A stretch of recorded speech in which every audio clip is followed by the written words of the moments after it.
everybody. It's Tim Constantine with you. And for America, I'm joined by David Bozell. Hi, David. How are you? Tim, how are you? I'm doing great. Thank you. Happy Thanksgiving. Happy holidays. You too? I'm saving the Merry Christmas until after Thanksgiving, but, we're in the season. I will not recognize Christmas until after the turkey and the stuffing and the cranberries are over. I'm still one of those that tries to have a turkey on Christmas Day as well. My wife is like, no, we just finished up the leftovers from Thanksgiving. Please, can we have something else? All right, let's talk about, we have a new president coming in January. Donald J. Trump will be the 47th president of the United States.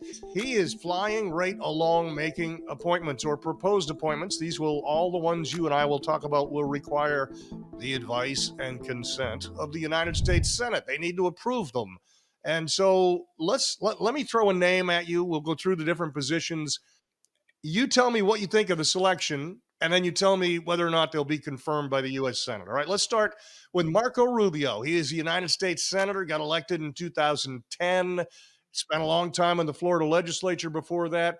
Trump and he had it out in 2016 during the debate season, and then somehow it's kumbaya. They love each other now, and Trump has selected him to be his Secretary of State. Your thoughts? I think Marco Rubio has really come along as a senator in the last couple of different cycles. It really breaks up the Florida logjam of politicians.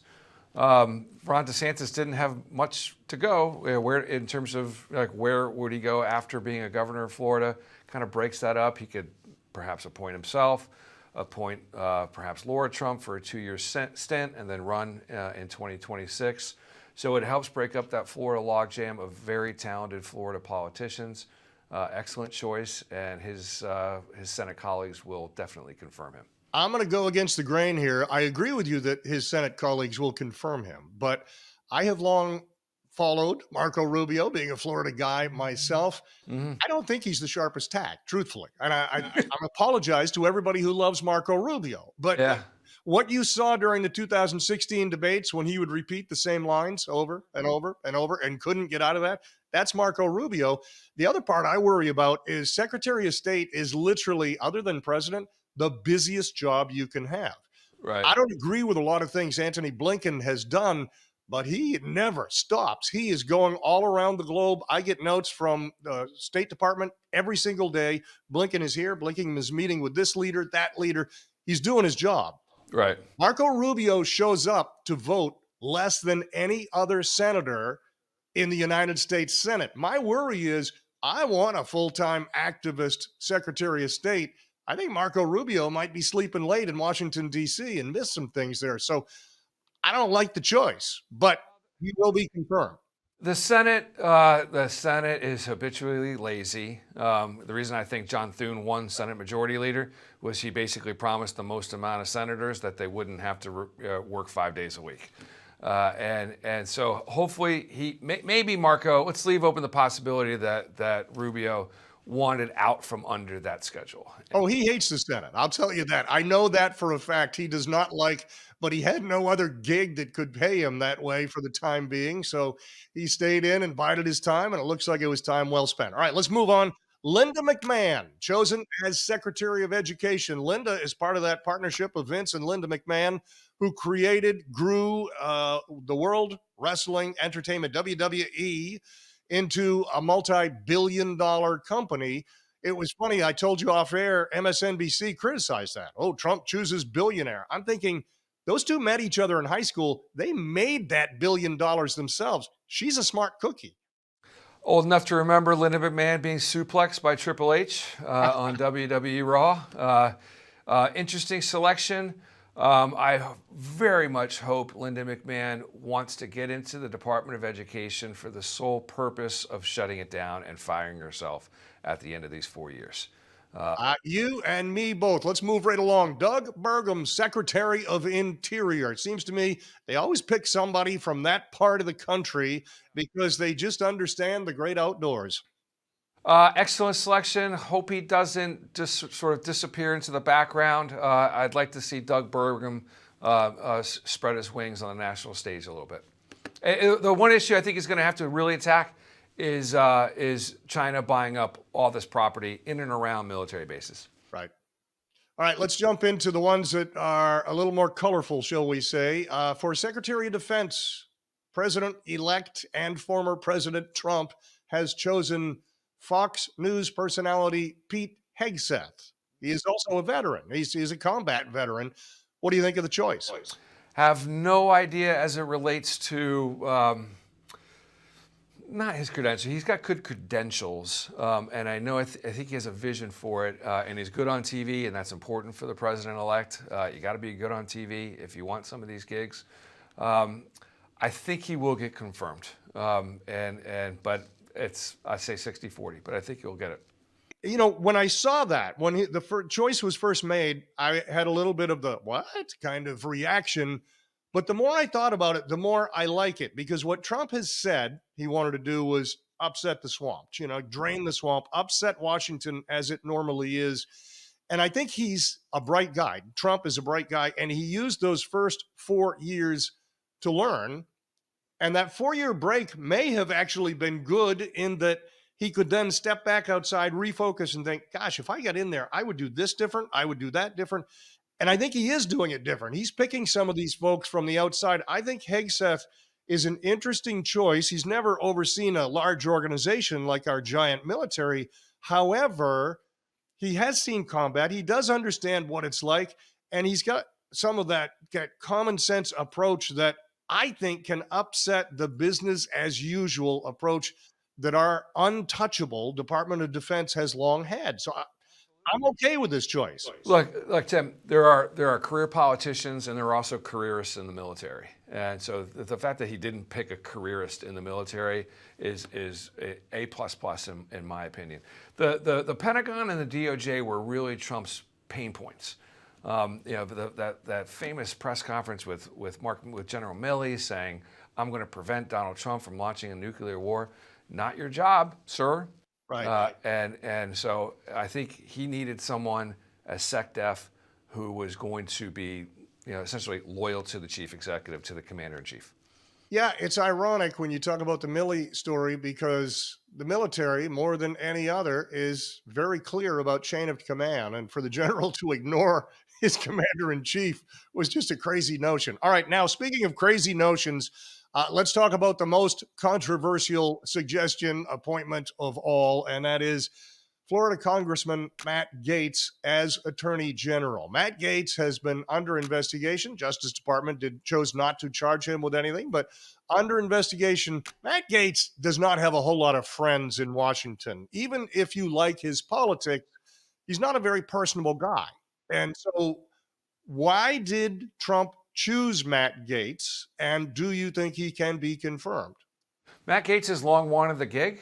That's no secret. I think as the first Trump administration was winding down and the thought that maybe he would win some of these court cases to get back in, that he wanted to be Attorney General. So he's long wanted this job. Yes, I think it was a very good selection. And I paused there because, again, it opens up a Florida logjam. Matt Gaetz definitely wanted to run for governor against Byron Donalds in Florida. You take that off the table. He was a pain point for every speaker, including up to Kevin McCarthy, Mike Johnson. You take that piece off the board, and you let him run wild. And the DOJ, more than any bureaucracy, needs to be shaken up, reduced. And I can't think of anybody better to do that with clear eyes than Matt Gaetz, quite honestly. And I do think he gets confirmed. I think Matt Gaetz showed us a lot when he pushed Kevin McCarthy out. And I don't mean the action of getting rid of the speaker. That's politics. I'm fine with that. Yeah. But after the fact, he was so vindictive, publicly saying things, trying to humiliate McCarthy, saying different things he was going to do to McCarthy, mocking McCarthy when he would see him in the hallway or on the steps outside the Capitol building. That showed me a lot about Matt Gaetz that I think makes me think he's not the right guy for Attorney General. He's mean-spirited. He's vindictive. That's not what we need in Attorney General. I'll tell you what I think, and this is, some people will say, Tim, you're getting a little, to one side here, but I think Trump is crazy like a fox. I think he knows that Pete Hegseth might be a controversial choice. I think he knows that Dr. Oz might be a controversial choice, unless there is something that is far crazier. And I think Matt Gaetz is such a lightning rod and is disliked by so many people, including many Republican senators. And I mean many, not one or two, many. I would say maybe even half of the Republican senators don't like outwardly, clearly, really dislike Matt Gaetz. He's not going to get there, but I think he will take all the attention away, and that makes all your other folks that might be questionable or controversial sail on through. I think Trump is crazy like a fox. He picked Matt Gaetz to be a lightning rod to get everybody else through. At the last moment, he's going to withdraw Matt Gaetz, and they will come up with someone else. Yeah, look, I don't know Matt Gaetz personally, but I do know, I do believe him to be genuine when he went up and said, Kevin McCarthy lied to me, to Matt Gaetz. When he stood on the floor of the U.S. House and pulled the motion to vacate trigger and had essentially 434 members of Congress, well, I guess not the Democrats, but every Republican standing up against him, and he took all those slings and arrows. The conservative movement, Tim, has spent the better part of the last 20 years electing, trying to get rebel rousers to shake up this House dynamic so that they can honor what the Constitution requires of them, to be stewards of taxpayer resources. And so I am not going to be surprised or complain when rebel rousers actually rebel rouse. And so I appreciate his conviction. I wish more members had it. And I look forward to what he can do at DOJ. I really do. All right, you and I will have to see how that one shakes out. The one other name I mentioned, and this is to head up Medicare and that area of the health world, Medicaid and Medicare, is Dr. Oz. What do you think? Totally out of left field. Again, a television personality. That seems to be a common theme here with these elections. You got to be good on TV if you want to work in President Trump's cabinet. Have no earthly clue if he can get in. As a CMS administrator, probably one of the least talked about important positions. The Medicaid reimbursement rates, it affects every hospital in the country, and the associated downstream policy choices from there. It would be, I have no idea what his policy prescriptions might be. He's obviously has questionable tape about transgender policy that he's going to have to be that he's going to have to address. 50-50 if he gets confirmed. All right, we mentioned Pete Hegseth was a surprise. Matt Gaetz was a surprise. Dr. Oz was a surprise. Trump still has a number of positions to appoint. Tell me one surprise name that you think could happen, could be choice. Whoa, I'd love to see Byron Donalds in Treasury. I don't know if that's so much of a surprise. He's publicly advocated for the job, which doesn't necessarily bode well in Mar-a-Lago world. They don't necessarily like that. But he was asked point blank, what position would he accept, and he was honest about his intentions. So kudos to him for that.